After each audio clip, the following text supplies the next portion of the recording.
여러분 지금도 이스라엘은 하마스와 전쟁을 벌이고 있죠.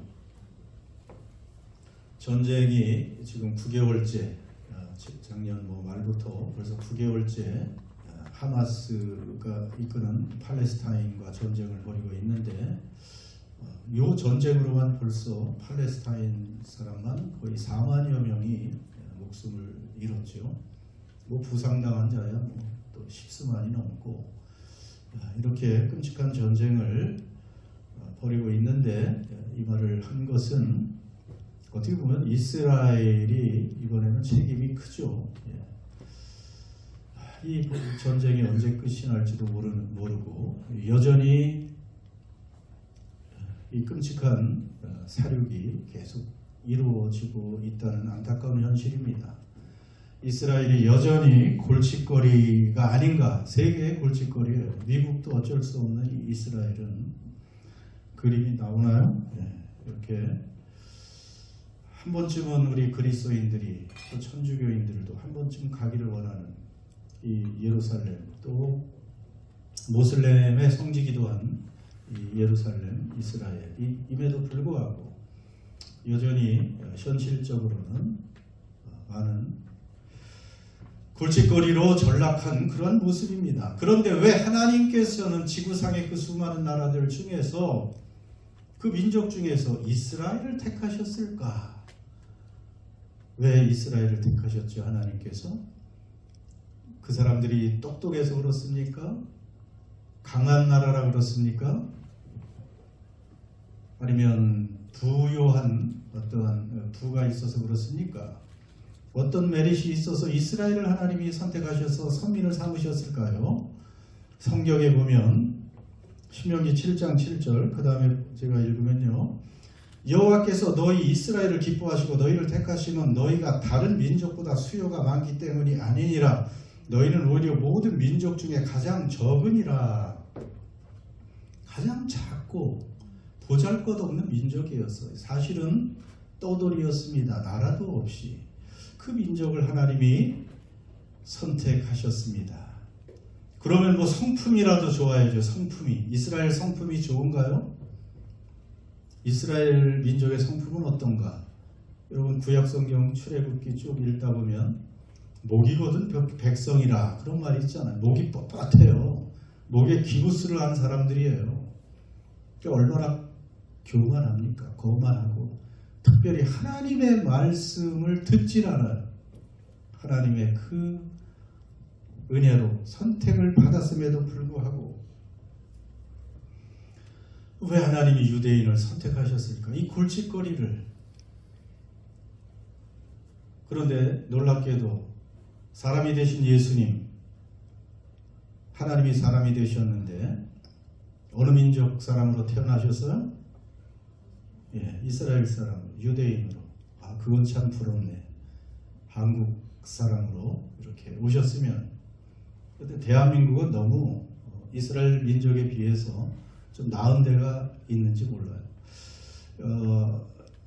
하나님의 그 임재하시는 방식은 언제든지 놀랍습니다. 우리의 생각과 달라요. 우리는 뭔가 장점이 있고 크거나 뛰어나거나 뭐 성품이 좋거나 뭔가 이 메릿이 있는 대로 우리는 시선이 향하고 우린 거기를 가고 싶어 하는데, 하나님은 낮은 곳에 머물길 원하신다 그랬죠. 낮은 곳, 우리가 싫어하는 곳, 반대, 고난당하는 곳. 그래서 물같은 하나님이라고 언젠가 계속 제가 강조한 적도 있습니다. 자, 아무튼 이 이스라엘 백성들은 그럼에도 불구하고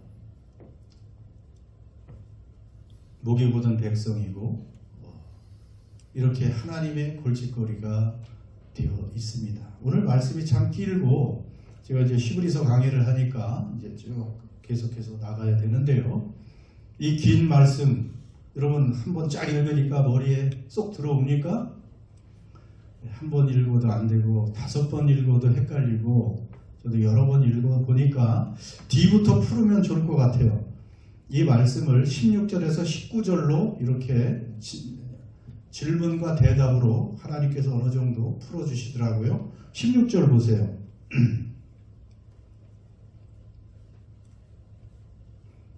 자, 16절. 듣고 경노하게 하시던 자가 누구냐?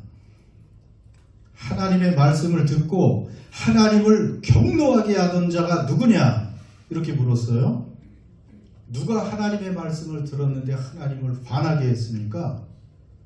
누가 그랬어요? 바로 모세를 따라 애굽에서 나온 모든 사람이 아니냐. 참 놀랍게도 모세를 따라서 애굽에서 나온 사람이 하나님을 그렇게 화나게 만들었다는 거예요. 모세를 따라서 나왔다는 게 무슨 말입니까? 하나님께서 특별히 이집트의 노예살이를 하던 그 신음하고 고통당하는 그 사람들을 하나님께서 뽑아서 그들을 해방시켜 주시고 그들에게 이제 가나안 땅을 약속해 주셨잖아요. 젖과 꿀이 흐르는 가나안 땅으로 노예가 돼서 나라도 없고 땅도 없고 집도 없던 그 사람들을 이제는 빼내서 그들에게 나라도 이루게 해주시고 땅도 주고 집도 주고 얼마나 좋아요. 그 비옥한 땅을 주기로 약속해서 그들을 빼내서 하나님께서 자 모세와 아론을 보내셔서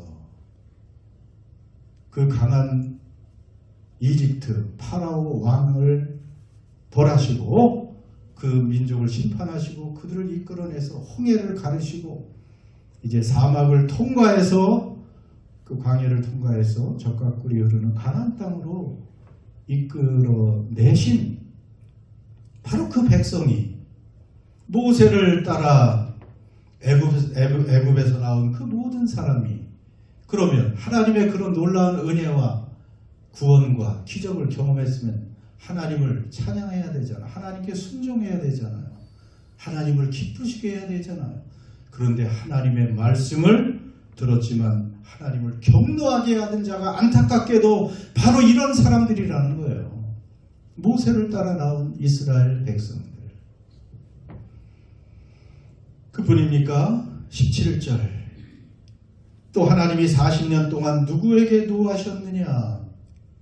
그들의 시체가 광야에 엎드러진 범죄한 자들에게 아니냐. 하나님이 40년 동안이나 노하셨대요. 누구에게 노하셨다고요? 결국은 그 은혜로 구원한 그 백성들 때문에 하나님이 40년 동안이나 경노하셨다는 말씀입니다. 여러분 하나님이 그냥 함부로 노하시는 분이 아니에요. 우리처럼 뭐 작은 일에 그냥 발끈하고 경노하시는 그런 분이 아니라 하나님은 정말 인내하시는 분이에요. 참고 또 참아주실 수 있는 그런 하나님이 노하시고 경노하시고 결국 그들을 광야에서 시체가 되게 하셨다. 죽음의 심판을 당할 수밖에 없었던 그 백성들. 여러분 그들은 계속해서 이스라엘 백성들은 계속해서 하나님을 시험하고 하나님을 믿지 못하고 하나님께 불평하고 그렇게 40년을 지나니 하나님께서 결국은 그들을 택하시고 이끌어내셨지만 거기서 그냥 넘어뜨리고 결국은 죽이셨다는 것입니다. 시체가 돼서 그 놀라운 기적과 환호 속에서 믿음 속에서 찬양 속에서 광야로 나와서 가나안을 향해 진군하던 그 이스라엘 백성들 20세 이상의 그 건장한 이스라엘 백성들은 그 가나안에 들어가지 못하고 결국 다 죽임을 당했다는 것입니다. 광야를 지나다가 조금만 어려운 일이 생기면 이들은 하나님께 불평을 해요. 아니야, 광야를 조금 지날 때 불편하기도 하잖아요. 광야니까 거기는 낮에는 뜨겁고 밤에는 춥고 불뱀이 있고 전갈이 있고 뭐 음식이 하나도 없고. 그러나 하나님이 어떻게 하셨어요? 만나를 내려주시고 메추라기를 내려주셨잖아요. 만나를 주면은 또 매일 이거밖에 안 되느냐, 이거밖에 먹을 것이 없냐. 차라리 애굽에서 노예살이 할 때는 부추와 고기, 마늘 뭐 이런 거 오이 실컷 먹었는데 뭐 이상한 만나 이것만 계속 먹을 수 있느냐? 조금만 못하면 참으면 되는데 하나님이 다 주시는데 또 불평불만하고 낮에는 구름 기둥으로 밤에는 불 기둥으로 크게 보호하시고 인도하시는데 조금만 춥고 더우면 불평불만. 여러분 이스라엘이 원래 이런 사람들이에요. 그러니까 하나님은 그들을 어떻게 하셨다고요? 40년 동안 누구에게 노하셨느냐? 그들에게 노하셨고 그들의 시체가 광야에 엎드러진 범죄한 자들에게가 아니냐? 여러분 하나님은 참고 참다가 하나님의 한계가 있으시죠. 끊임없이 참다가도 도를 넘으면 심판하십니다. 18절 또 하나님이 누구에게 맹세하사 그의 안식에 들어오지 못하리라 하셨느냐. 맹세코 들어가지 못할 것이다 너희들은. 누구에게 하셨다고요? 원래 그들에게 약속하셨던 그 가나안을 주기로 약속하셨던 그 사람들인데 순종하지 아니하니 안식의 땅에 가나안에 들어가지 못했다는 것입니다. 여러분 얼마나 안타깝습니까? 그러면 이스라엘 백성들은 출애굽할 때 이게 예수님 오시기 약 1250년 전에 BC 1250년 전의 사건, 그러니까 지금으로부터 3500년 3700년 전의 사건이지만 그 결과 그 이유가 뭐냐 19절에 한마디로 이렇게 알려주셨죠. 같이 한번 이것을 읽습니다. 시작. 이로보건대 그들이 믿지 아니함으로 능히 들어가지 못한 것이라. 그들이 왜 처음에 그렇게 잘 시작을 했는데 하나님의 놀라운 은혜와 구원의 은총을 맛보았지만 왜 실패했어요? 믿지 아니함으로. 너무 간단해요. 영어엔 unbelief로, 불신앙으로. 여러분 처음에는 다 이들도 믿었어요. 그 놀라운 기적과 하나님의 살아계심과 전능한 파워를 다 보면서 하나님을 믿었어요. 홍해바다가 갈라지고 거기를 지나갈 때 얼마나 놀랍게 감사함으로 믿음으로 거기를 지나갔겠어요. 그들은 찬양도 했습니다. 하나님을 높였어요.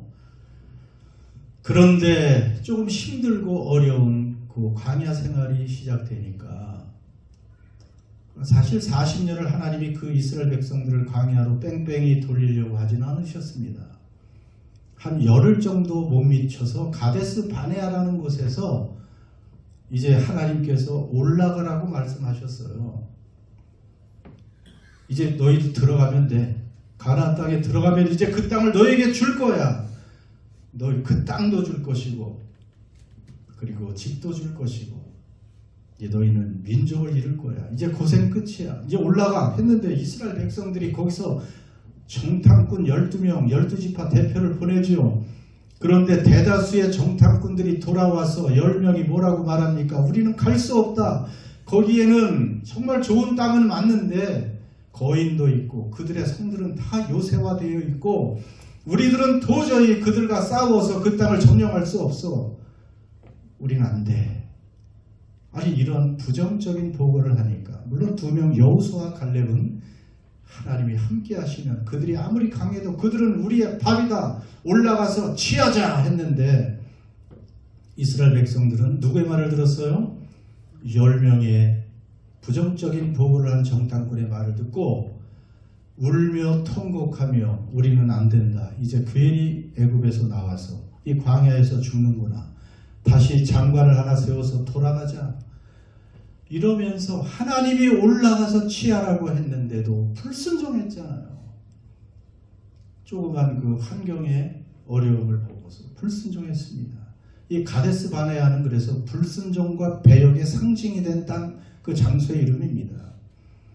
그래서 하나님은 40일 정탐한 동안 그것을 1년으로 환산을 해서 40년 동안 광야로 돌려서 그때 20세 이상 철 있는 사람들, 하나님을 배반했던 사람들이 다 죽임을 당하게 심판을 하신 것이죠. 그래서 그들이 들어가지 못한 것, 그것은 구원받지 못한 것은 능히 들어가지 못한 것은 믿지 못했기 때문에 그랬다는 것입니다. 자, 오늘 이 말씀을 왜 하나님이 이 구약의 말씀을 적었다고요? 우리에게 반면 교사로 삼기 위해서 주신 말씀이에요. 오늘 우리에게 들으라고 주신 말씀이에요. 그냥 그때 그 역사를 알라고 주신 게 아니고 오늘 우리 그리스도인들에게, 오늘 하나님을 믿노라 하는 우리들에게 주시는 말씀입니다. 아, 저렇게 행동하면 안 되겠구나. 이 반면교사로 분명히 삼으라는 것입니다. 먼저는 오늘 우리들이 이 사건을 통해서 어떤 교훈을 얻으라고요? 자, 12절을 읽어봅시다. 12절 시작. 형제들아, 너희는 삼가 혹 너희 중에 누가 믿지 아니하는 악한 마음을 품고 살아계신 하나님에게서 떨어질까 조심할 것이요. 그래서 자,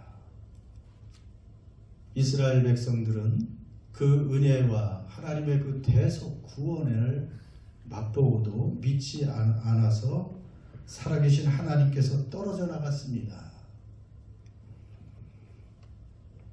믿지 않는 악한 마음, 이렇게 말합니다. 예, 믿지 않는 마음은 죄악의 마음이다. Sinful, unbelieving heart. 죄악된 믿지 않는 마음. 그래서 여러분, 죄의 반대는 다른 것이 아니고 불신앙입니다. 불신이 죄의 반대예요. 제일 큰 죄는 하나님을 믿지 않는 것입니다. 하나님을 믿지 않는 것.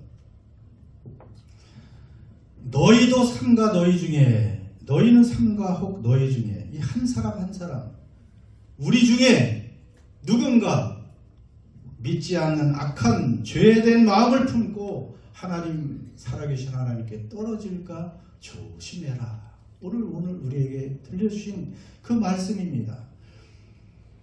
여러분, 우리는 이스라엘의 그 구속보다 더 놀라운 은혜를 받고 있는 사람들이에요. 믿습니까? 왜 그래요? 이스라엘 백성들은 그래도 하나님이 직접 개입하셔서 큰 기사와 이적을 통해서 그들을 끌어내셨잖아요. 우리도 그렇게 했습니까? 여러분, 우리는 그 이스라엘 백성들이 비교 체험할 수 없는 놀라운 은혜를, 하나님께서 마지막 시대에 누구를 통해서 말씀하셨다 그랬어요? 히브리서 1장에 예수님을 통해서 그 아들을 통해서 말씀하셨어요. 이제 선지자를 보내고 사람을 보내고 모세를 보내고 뭘 보내도 안 되니까 하나님이 누구를 보내셨어요? 마지막에 아들을 보내셨습니다. 그 아들 예수가 사람이 돼서 이 땅에 오셨어요. 그 아들을 보내셔서 여러분 어떻게 했습니까? 우리 대신 죽임을 당하셨고 우리 대신 고난을 받으셨고, 여러분 그 예수 그리스도를 통해서 우리의 죄값을 치르게 하시고 우리 대신 저주를 당하시고 우리 대신 형벌과 심판을 당하게 하셨습니다. 그 크고 영광스러운 예수, 하나님 본체신 그 예수를 이 땅에 보내셔서 우리를 구원하신 그 십자가 구원의 사건 우리가 알죠? 우리는 그 예수를 믿고 구원의 반열에 들어온 사람이 되었습니다.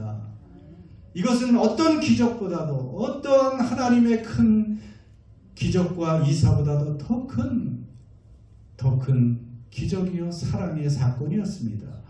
이 놀라운 십자가 예수 그리스도를 통해서, 그분의 죽음과 부활을 통해서 우리는 구원을 받고 하나님의 자녀가 되었고 그리스도인이 되었고, 우리에게는 이제 영원한 하나님의 나라에 들어갈 수 있는, 그 나라를 상속받을 수 있는 상속자의 권리를 얻게 되었다는 것입니다.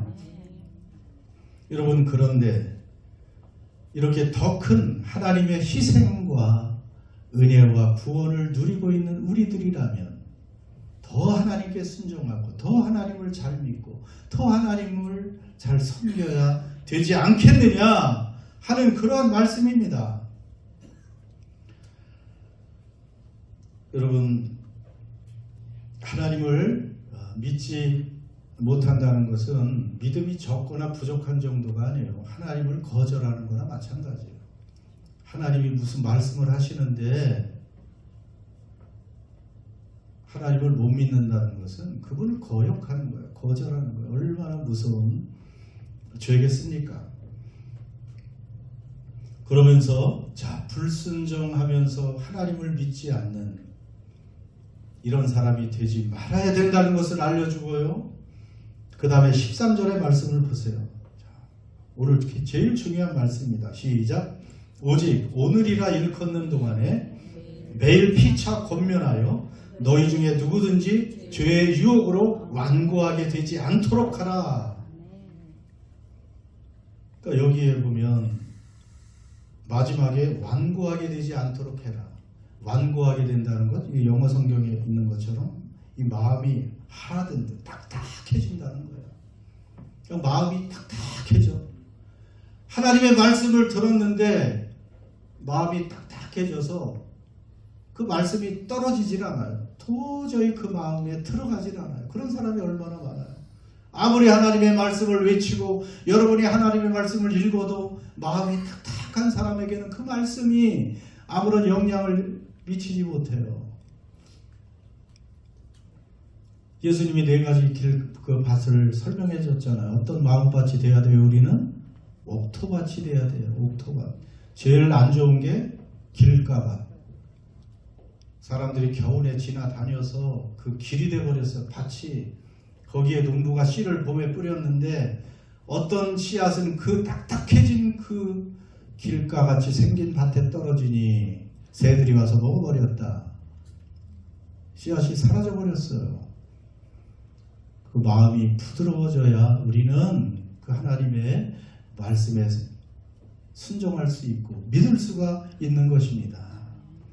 여러분, 그런데 마음이 굳어버리고 단단해진 이유가 뭐라 그래? 무슨 이유예요? 그 말씀에 의하면 무엇 때문에? 죄의 유혹 때문에. 죄의 유혹 때문에. 따라서 해보세요. 죄의 유혹 때문에. 이게 오늘 자, 우리가 그럼 마음을 부드럽게 해야 되고 들어야 되고 순종해야 되는데 무엇이 그걸 방해해요?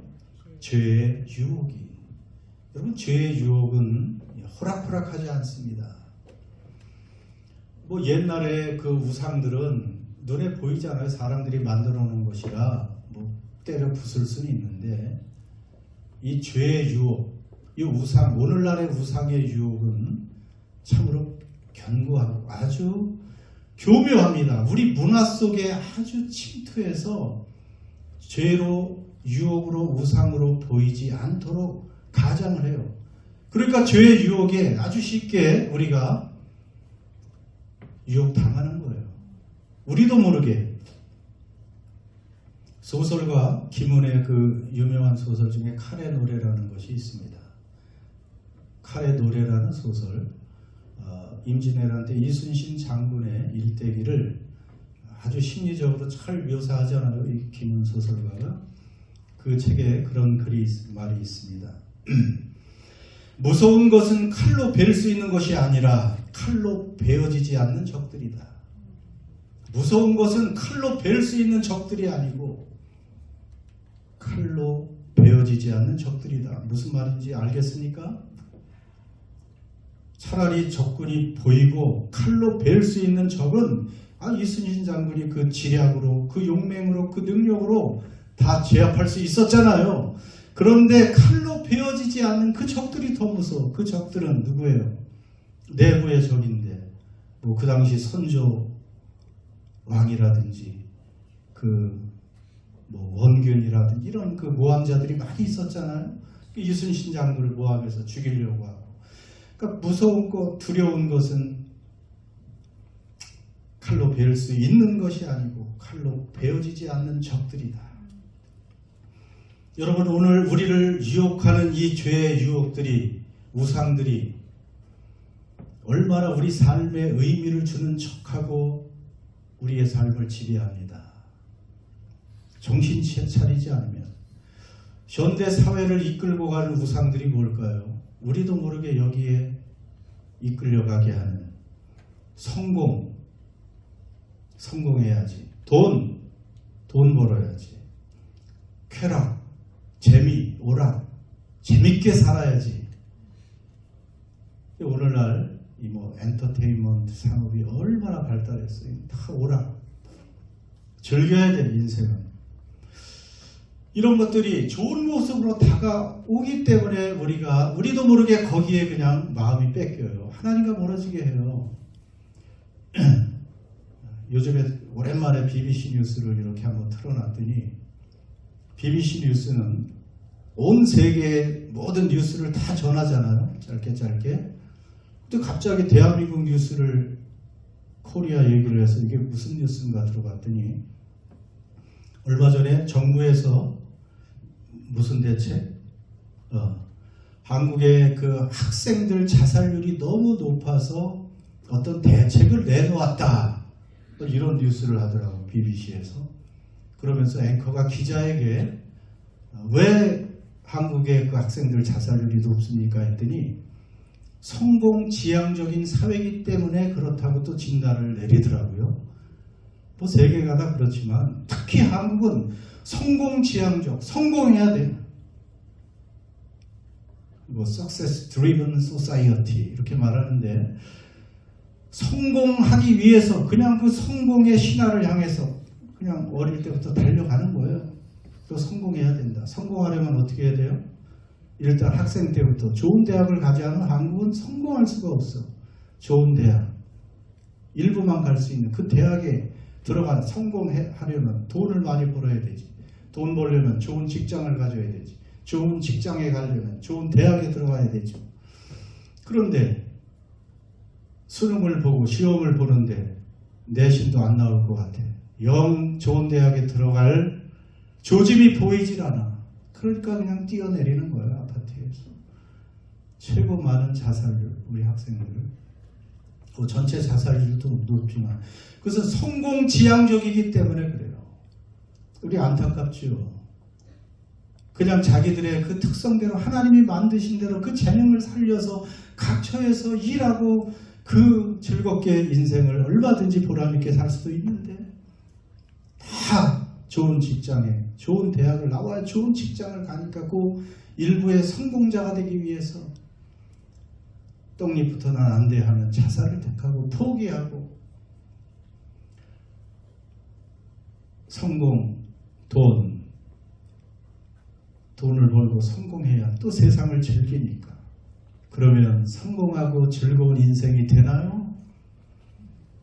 그 돈과 세상의 성공은 잠깐 우리를 즐겁게 해줄지는 모르지만 우리를 생명으로 인도하지도 못하고 잠시 죽으면 다 끝나고 다 놓고 가고 사라지는 것들 그걸 위해서 달려가라고 부추기는데 교회조차 그런 가치관이 들어와 있잖아요. 우리들도 성공하고 싶고 돈을 좀 많이 벌고 성공해야지. 그 세상을 좀 더 즐겨야지. 이런 마음 가지고 우리 혹시 삽니까? 교회도 이런 것이 들어와 있잖아요. 큰 교회, 큰 건물도 짓고 많은 성도들이 모이면 성공한 교회, 자랑하는 교회. 우리 교회는 동네 조그만 교회. 여러분 무엇이 성공한 것입니까? 하나님 보시기에 성공한 것이 성공입니다. 하나님 보시기에 큰 교회 많은 성도를 가진 큰 건물과 그런 목사는 성공한 목사. 저는 성공한 목사일까요? 실패한 목사일까요? 성공했습니다. 여기 몇 사람이라도 예수님 똑바로 믿고 하나님 나라를 살고 하나님께 순종하고 하나님의 제자가 되고 예수님을 잘 따르는 그런 사람이 몇 사람이라도 있다면 성공한 거예요. 수백 명, 수천 명, 수만 명이 우르르 모여간다고 해서 거기에 예수님을 진정으로 따르는 세상의 가치관과 완전히 전도된 하나님 나라의 가치관을 따라 성경의 가치관을 따라 하나님의 가르침을 따라 사는 사람이 거기에 몇 명이 있을까요? 그렇지 않다면 실패한 것입니다. 한 영혼이 천하보다 귀한데 여기에 정말 천하보다 귀한 구원받은 백성이 있다면 아니 천하를 얻은 것보다 귀한데 성공한 거죠. 진정한 성공은 그런 성공인 줄 믿습니다. 그래서 여러분 죄의 유혹 오늘날 우리도 모르게 우상처럼 그럴듯한 모습으로 다가와서 우리를 유혹하는 그런 것에 우리가 빠져 있으면 안 돼요. 거기 왔다 갔다 한 발을 세상으로 한 발은 교회로. 그러니까 마음이 항상 미혹되어 있다. 10절에 그렇게 되어 있어요. 항상 마음이 흔들려. 하나님은 일편단심을 원하시는데 흔들려요. 자꾸 작은 일에 흔들려서 하나님께 우선순위를 두지 못하는 이러한 안타까운 현실이 있다는 것입니다. 그래서 우리는 14절 같이 읽습니다. 시작. 우리가 시작할 때 확신한 것을 끝까지 견고히 잡고 있으면 그리스도와 함께 참여한 자가 되리라. 여러분 시작 잘했죠? 하나님의 아들 예수 그리스도를 우리는 믿습니다. 그분이 내 대신 죽임을 당하시고 형벌을 받으시고 그분을 믿고 지금도 부활하셔서 성령으로 함께 하신 그분과 그분이 기뻐하시는 그 방향으로 달려가는 사람. 하나님은 기뻐하시고 그리스도와 함께 참여한 그 영원한 나라에 들어가서 그 나라를 상속하는데 함께 참여한 자가 된다는 말씀입니다. 그러므로 오늘이 중요합니다. 13절 다시 이제 펼치고 이제 마지막 부분으로 갑니다. 여러분 언제 예수님을 잘 믿을까요? 여러분 언제 예수님 하나님 잘 믿겠어요? 조금 시간이 가면 내일, 내년에, 오늘이라 일컫는 동안에 오늘 잘 믿어야 돼요. 지금 순종해야 됩니다. 여러분 금에는 여러 종류가 있다고 그래요. 황금도 있고요. 여러분은 어떤 금을 최고 좋아하십니까? 어떤 금을 최고 좋아해요? 요즘에는 그렇게 부르면 현금을 제일 좋아한다고 합니다. 현금. 그런데 더 중요한 것은 무슨 금일까요? 이 힌트를 주고 있잖아. 오늘이니까 지금이 제일 중요해요. 황금보다 현금보다 지금 여기서예요. 오늘 여기 지금 나 예수님 잘 믿어야 돼요. 하나님을 잘 믿어야 돼요. 왜냐하면 하나님은 지금도 나와 함께 계십니다. 믿습니까? 임마누엘 예수님의 이름. 하나님은 지금도 나를 사랑하세요. 하나님은 지금도 나를 기대하세요. 하나님은 지금도 나를 지켜주세요. 지금도 나를 연구하세요. 내게 좋은 것이 무엇인가를 계속 하나님은 생각하세요. 그 하나님께 우리도 지금 우리 마음을 드리고 우리 하나님을 잘 믿어야 됩니다. 지금이 사라지면 모든 것이 사라지는 거예요. 어떤 사람은 한 번 눈 딱 감고 한 건 하고 그 다음에 잘 믿어야지. 한 번만 눈 감아주시겠지. 그러다가 카지노에서 도박장에서 영원히 헤어나지 못하는 사람들이 부지기 있습니다. 오늘 여기서 잘 믿으시기 바랍니다. 마지막으로 13절에 보면 오늘이라 일컫는 동안에 매일 어떻게 하라고요?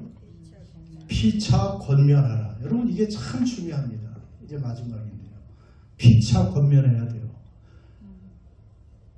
무엇을 누가 권면해요? 피차 권면해라. 여러분 이것이 바로 성도의 교제입니다. 나 홀로 신앙인은 살아갈 수가 없어요. 나 홀로 잘 믿어야지. 나 혼자 뭐 얼마든지 내가 열심히 요즘 온라인으로 얼마든지 정보를 얻고 유튜브를 통해서 뭐 설교 다 듣고 성경 공부도 하고 나 혼자 잘 믿으면 되지. 그럴 수 없습니다. 나 홀로 신앙인은 절대로 이 땅에서 존재하기가 어렵습니다. 교회 공동체에도 광야 이스라엘 백성들처럼 죄악에서 자유롭지 못합니다. 우리의 믿음을 무력화시키려는 수많은 유혹이 있다고 했잖아요. 우리도 시험을 당합니다. 그리고 고난과 시련을 통과할 때도 있어요. 이 땅에 살아가기 때문에. 아직 완성되지 않은 하나님 나라를 우리가 살기 때문에. 그래서 어떤 사람들은 그저 숨고 싶을 때가 있어요. 그 시험을 당할 때는, 어려운 일을 당할 때는. 그냥 사람 만나고 싶지도 않고 하나님께 기도도 안 되고 그냥 예배도 쉬고 싶고 잠수 타고 싶은 그런 때가 있죠. 여러분, 그럴 때조차 한 가지 유념해야 될 것은 그래도 교회 공동체를 떠나면 안 돼요. 숨고 싶다고 숨어버리면 나오기 힘들어요. 그러나 힘들어도 그래도 나오면 말씀도 듣고 성도들의 격려도 포옹도 이렇게 같이 하면서 힘을 얻고 견딜 수 있는 힘을 얻게 되는 거예요. 성도의 교제가 그래서 중요해요. 우리 그냥 일주일에 한번 만나서 얼굴 보고 예배하고 그냥 인사하고 헤어지면 안 됩니다. 순모임을 통해서 자주 서로 안부를 물어야 돼요. 그런데 성도의 교제와 세상의 교제는 달라요. 그것을 좀 분명히 아셔야 됩니다. 세상 사람들과의 그 친분도 유지해야 돼요. 그렇지만 한계가 있어요. 그 사람들과 그래도 뭐 세상 사람들, 불신앙자들과 친하면 뭐 가족관계 얘기도 하고 조금 더 깊은 얘기도 할 수 있겠죠.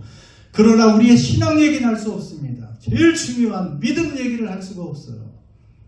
성도의 교제의 중심은 예수님이고요.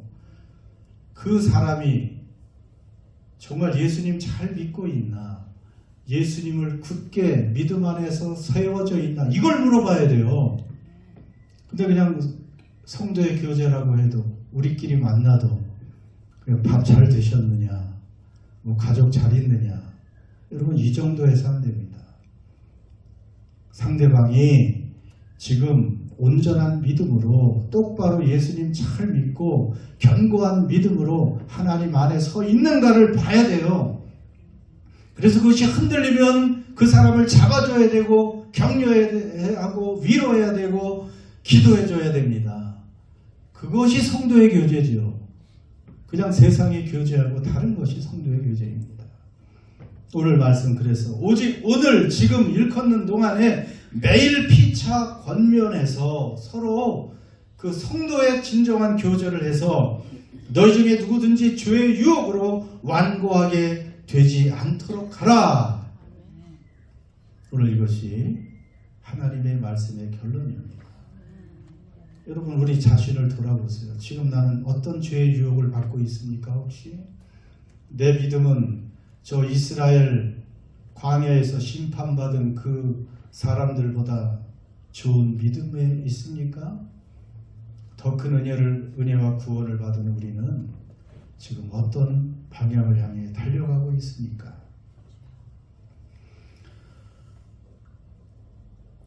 광야를 지날 때요, 이스라엘 백성들 힘들었어요. 그러나 하나님이 다 도와주셨습니다.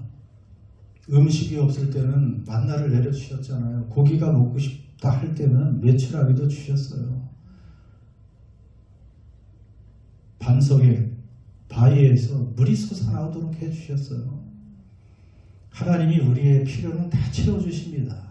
염려할 게 없어요. 어떤 어려운 골짜기를 지나간다고 해도 하나님만 끝까지 믿고 붙들고 불평하지 말고 감사하면 여러분 우리는 결국 저 이스라엘 백성들과 달리 우리의 영원한 안식, 그 영원한 영광의 나라에 다 들어가게 될 줄 믿습니다.